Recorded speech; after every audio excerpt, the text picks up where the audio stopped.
Filosofía aquí y ahora. 30 años de democracia. Fue un regreso a la vida, a los sueños, a la creatividad. Raúl Alfonsín es la figura de la campaña electoral. Surge la consigna: somos la vida, somos la paz. El gobierno radical iba a juzgar a los militares. Señores jueces, nunca más.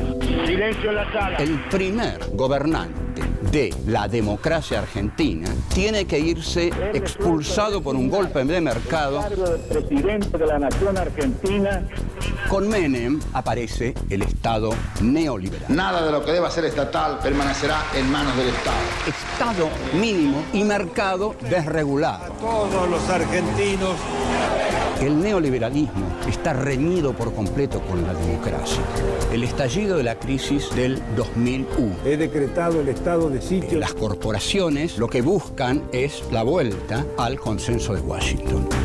Con Néstor Kirchner, la política vuelve a la centralidad. La economía es un instrumento de la política. Me sumé a las luchas políticas creyendo en valores y convicciones a las que no pienso dejar en la puerta de entrada de la Casa Rosada. Los políticos no tienen carta blanca para hacer lo que quieren en la democracia. La participación del pueblo es siempre fundamental y bienvenida. Filosofía aquí y ahora. Encuentro 3. El consenso de Washington. 1. El triunfo del liberalismo. 2. Los 10 puntos de John Williamson. 3. El Estado mínimo y la desregulación del mercado. 4. La crisis del modelo neoliberal. 1. El triunfo del liberalismo.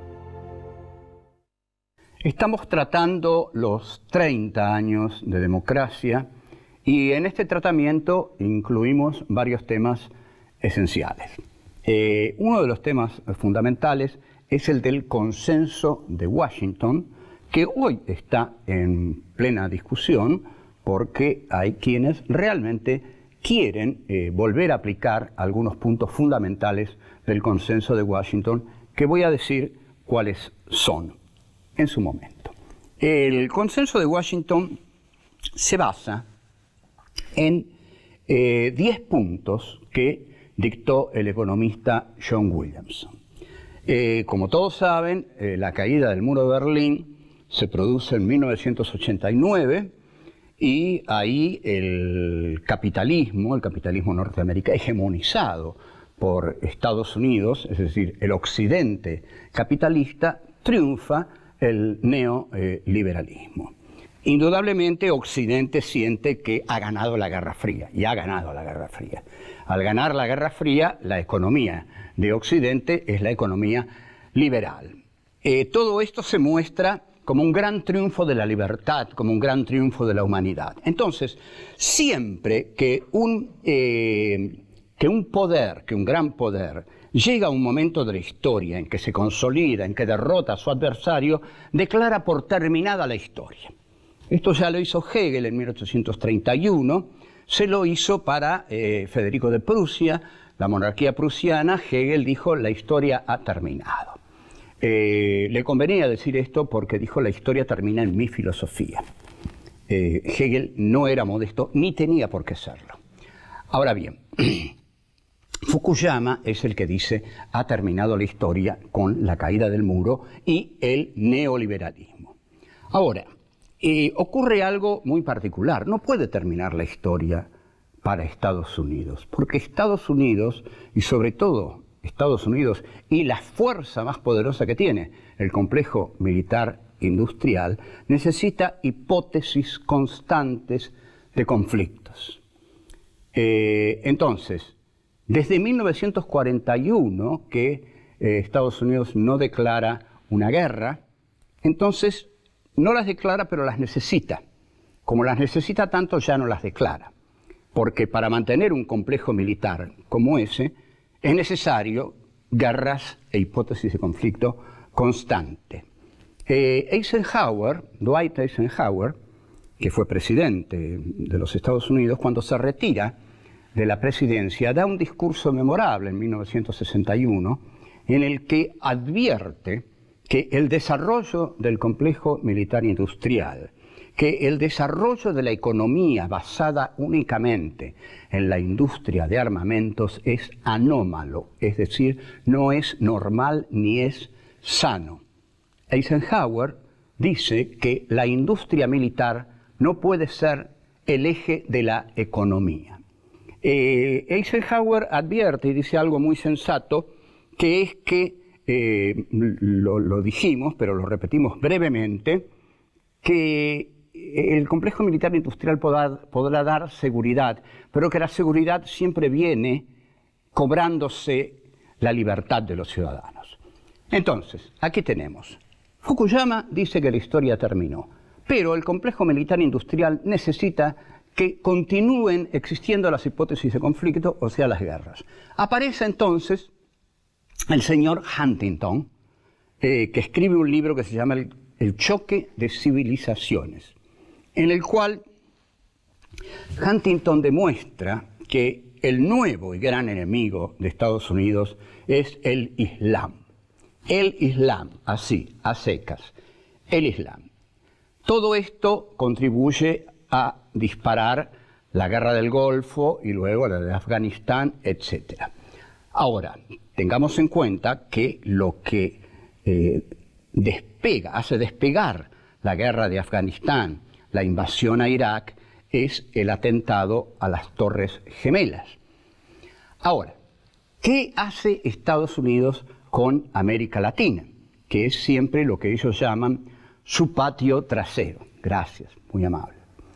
Entonces, lo que hace con América Latina es tener gobiernos títeres, como el de Carlos Saúl Menem. Así llega a Buenos Aires el consenso de Washington, que es muy bien recibido por el peronismo menemista. América Latina se transforma en un lugar de experimentación. La experimentación consiste en Estado mínimo y mercado desregularizado. Estas son las dos consignas fundamentales del consenso de Washington. Volvemos. 2. Los 10 puntos de John Williamson. El economista John Williamson, que es el que diseña el consenso de Washington en sus 10 puntos fundamentales, parece que no ha quedado muy satisfecho de permanecer así ante la historia. Y bueno, mijo, así va a permanecer. Aguántese. Él dice que tiene teorías más sofisticadas, que tiene libros más importantes. Uno es las cosas que hace. Usted hizo esto, ahora su vida quedará aquí cosificada. Usted, Williamson, va a ser para siempre el consenso de Washington, lo lamentamos. El punto 1 del señor Williamson, le guste o no, impone la disciplina presupuestaria. ¿Qué es la disciplina presupuestaria? Es el gasto sobre todo estatal.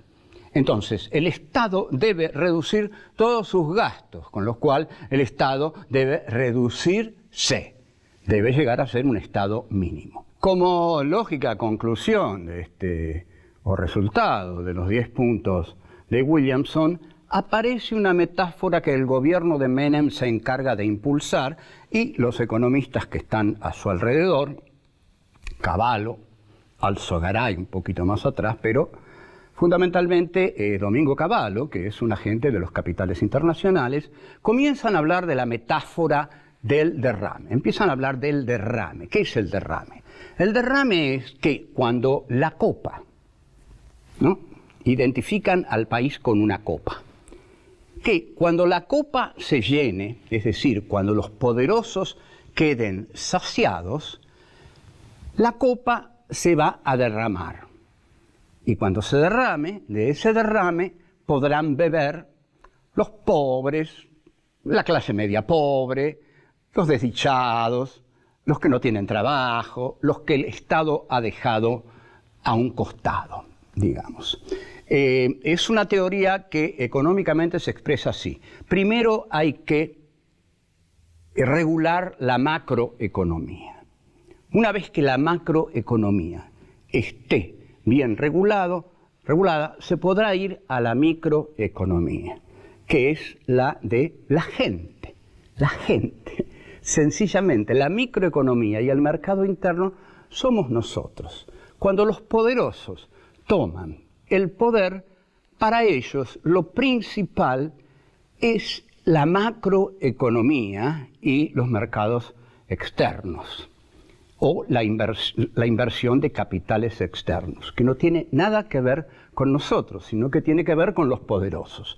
O sea que habría dos formas de orientar una economía: o darle más importancia a la microeconomía, que va a favorecer a los desfavorecidos, o vienen los poderosos y le dan más importancia a la macroeconomía, y cuando la macroeconomía está establecida, aquello que sobra va a ir para el pueblo. Es una concepción un tanto oligárquica. ¿Por qué oligárquica? Porque oligarquía quiere decir gobierno de pocos. Así de simple, no es un insulto oligarquía. Oligarquía es una palabra que está en la política de Aristóteles y que quiere decir gobierno de pocos. Bueno, el neoliberalismo es un gobierno de pocos, porque lo que más cuida es la macroeconomía, que es la economía superior, la macro. Y de lo demás, bueno, hay que esperar que se derrame. O sea que la gente es una especie de teoría de la paciencia, o teoría del, bueno, aguántese, espere que el país esté bien, o sea que nosotros estemos reventando de dinero y lo que quede va a ir para usted. Esto hizo el gobierno de Menem. Para esto hay que reorientar el gasto público. Esto quiere decir que hay que reorientar el gasto público, quiere decir que, bueno, que hay que reorientarlo en el sentido de las necesidades de la población. Pero esto es una mentira miserable. Simplemente es para darle un toque populista al consenso de Washington, cosa que no se cumplió. Además, se privatizó la salud y la educación, y esto sí que es terrible, porque cuando se privatiza la salud, cuando se privatiza la educación, es porque la salud y la educación van a ser para pocos, para los que puedan pagarla. En cambio, cuando la salud y la educación quedan en manos del Estado, son para todos. Hay una reforma fiscal, por supuesto. La reforma fiscal significa que los impuestos van a ser manipulados de tal forma que a los poderosos no se les van a cobrar impuestos especiales, sino moderados o incluso los mismos impuestos que se le cobran a los pobres, lo cual es una barbaridad, porque si uno le cobra a la General Motors, los mismos impuestos que a la carnicería de Pepito, la carnicería de Pepito dura 2 o 3 días más y se acabó. Y lógico, ya no hay carnicerías de Pepito, hay grandes supermercados.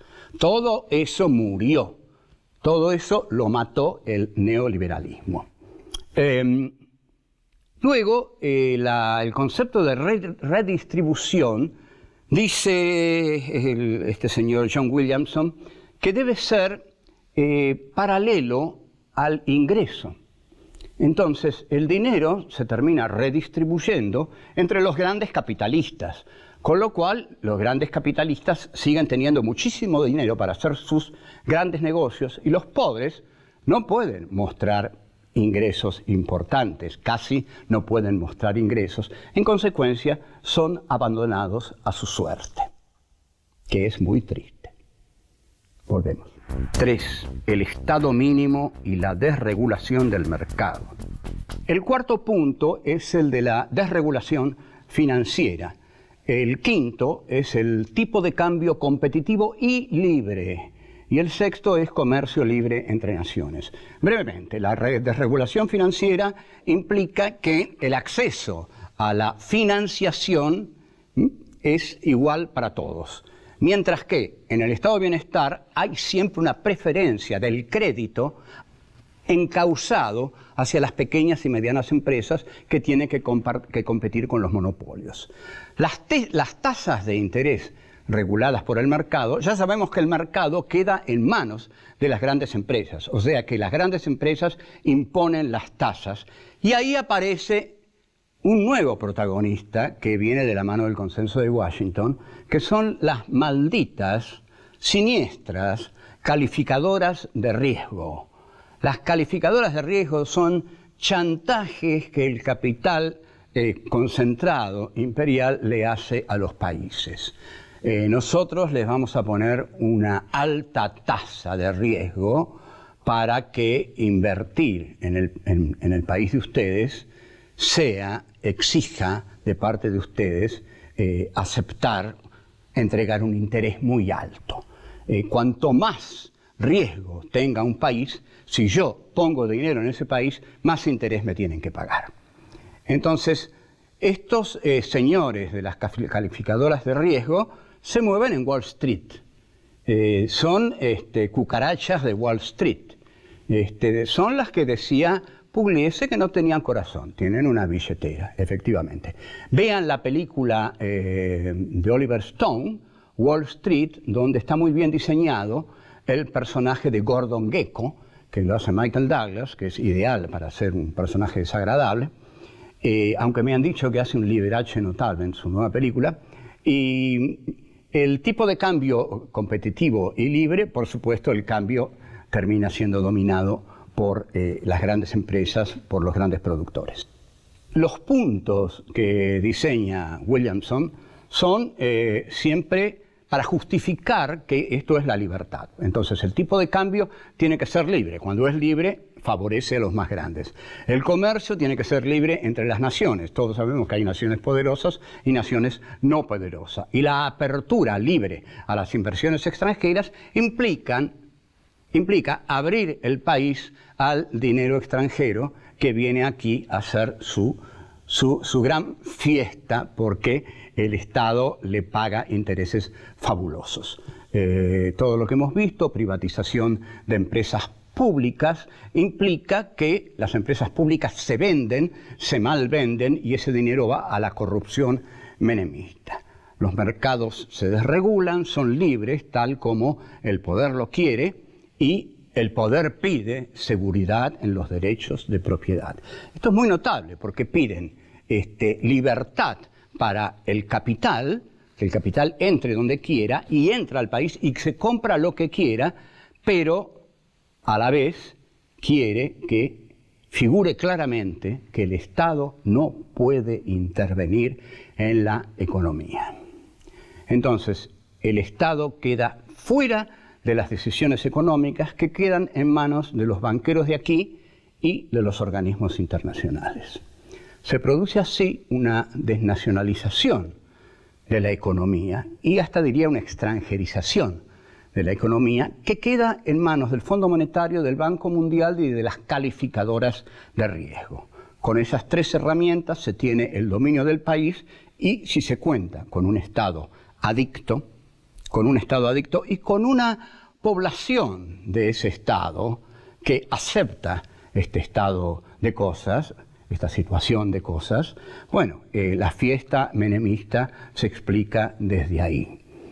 La soberanía nacional fue el punto central del primer peronismo. Esa soberanía nacional que el primer peronismo expresó en su política de nacionalizaciones y en su política de creación de los derechos populares y la sindicalización del pueblo, fue desmantelada por completo por el menemismo, que también es peronista. Entonces, democratizar el mercado significa fortalecer el Estado. Para democratizar el mercado, el Estado tiene que intervenir y defender a los pequeños productores. Entonces, a ver si esto queda claro, la batalla de hoy en la Argentina es entre un Estado fuerte, intervencionista y un Estado de bienestar, y un Estado débil con una economía desregulada, librada a su propia dinámica, que favorece a las grandes empresas. Volver a la economía de los 90 es volver a esta concepción de la economía. Estado débil y mercado desregulado que se lo devoran los grandes monopolios. Esto produce un gran desempleo, porque al no existir una industria que incorpora a aquellos que están sin trabajo al trabajo, y la pequeña y mediana empresa da mucho trabajo, millones de personas van a la marginalidad. Y los negocios lo hacen, la clase política y los grandes monopolios internacionales. Eso fue el menemismo y eso muchos tienen ganas de que vuelva. Tratemos de evitarlo. Hasta luego. Vuelvo. 4. La crisis del modelo neoliberal. Pero no todo termina tan feliz. Todos aquellos que estaban disfrutando del 1 a 1, que estaban viajando, todos aquellos que estaban muy felices y muy unidos al estar contra Menem, porque todos los intelectuales, todos los progresistas estaban contra Menem, cosa que en la década siguiente se va a demostrar que esas mismas personas están muy enfrentadas ante otro tipo de políticas. Pero estar contra Menem nos unía a todos, éramos todos hermanos contra Menem, que también nos llamaba hermanos y hermanas, no sé si ustedes recuerdan, hermanos y hermanas. Pero el Estado neoliberal se produce su colapso en el año 2001, un año muy interesante, porque asume una experiencia casi incalificable en la política argentina, que es la alianza. El gobierno de Fernando de la Rúa, Chacho Álvarez, ese gobierno lamentable que entrega el país, lo rifa, que pide dólares a montones con un blindaje, que lejos de ser un blindaje es un desmantelamiento total del país, produce una rebelión de la gente, un estado de hartazgo con la clase política. Porque nosotros empezamos diciendo que los políticos tienen que representar al pueblo. Cuando se representan a sí mismos, en algún momento el pueblo se da cuenta de que está siendo engañado. Surgen así las asambleas populares, que son asambleas de democracia directa. La democracia directa es la que surge cuando la democracia por representación desengaña por completo al pueblo y el pueblo decide asumir su propia expresión a través de la democracia directa.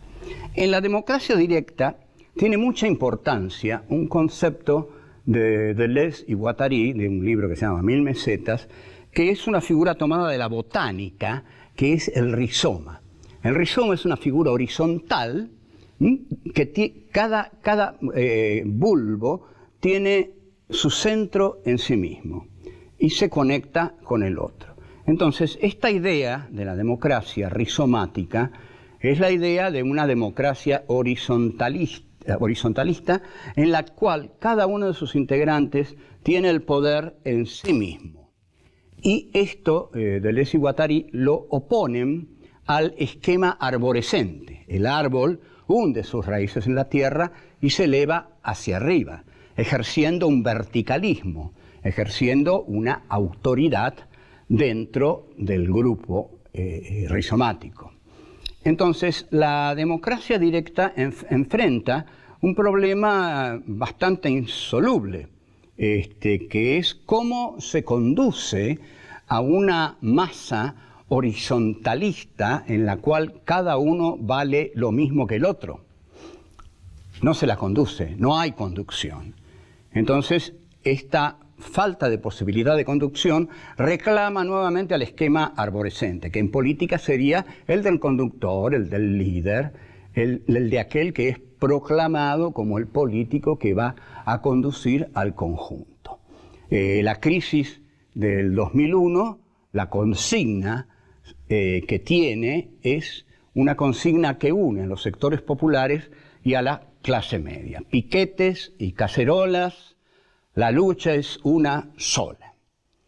Luego, la clase media recupera su nivel económico, lo recupera con el gobierno de Néstor Kirchner y olvida a los piqueteros. Hay una hay una interpretación existencial de la clase media que voy a dar y que es la siguiente. Préstenme atención. La ontología quiere decir una teoría del ser. Vamos a dar una teoría del ser de la clase media. La clase media no quiere ser lo que es clase media. La clase media quiere ser clase alta. Y la clase media no quiere ser clase pobre, no quiere ser pobre, tiene terror a ser pobre. Este es un esquema existencial durísimo. ¿Por qué? Porque la clase media no quiere ser lo que es, no quiere ser clase media. Quiere ser algo que no va a ser nunca, clase alta, y tiene mucho miedo de ser algo que no es, pero puede ser, clase baja. En esta coyuntura, ¿qué hace la clase media? Bueno, cuando la derecha arroja a la clase media a la pobreza, la clase media se une a los pobres y larga esa consigna. Piquete, cacerola, la lucha es una sola. Entonces surgen los gobiernos populistas y la clase media está contenta hasta que recupera su nivel adquisitivo. Cuando recupera su nivel adquisitivo, la clase media se harta de los gobiernos populistas y se une a las clases altas, que es algo que quiere denodadamente. Cuando se une a las clases altas la vuelven a hundir en la pobreza. Y ahí entonces vuelve a reclamar a los gobiernos populistas. O sea, de este círculo realmente viscoso y vicioso, Argentina y América Latina tienen que salir de esto. Lo cual exigiría una decisión por parte de la clase media de qué quiere ser. ¿Qué quiere ser? ¿A quién se quiere unir? Yo diría que tiene que reconocer que su destino está más cerca de las clases pobres de lo que cree, porque las clases altas gobiernan exclusivamente para ellas y si necesitan mandar a las clases medias a la pobreza, las van a mandar. Entonces, el consenso de Washington que hemos venido estudiando excluye la posibilidad democrática porque es un consenso establecido para los grandes propietarios, para los grandes capitales, para la ausencia de un Estado que proteja a la ciudadanía pobre. Entonces, es antidemocrático. Nosotros, entonces, no estamos con el consenso de Washington porque estamos con la democracia de la cual seguimos festejando sus 30 años. Pero no vale solo con festejarlos. Hay que defenderlos y defender sobre todo su continuidad. Chao, hasta luego.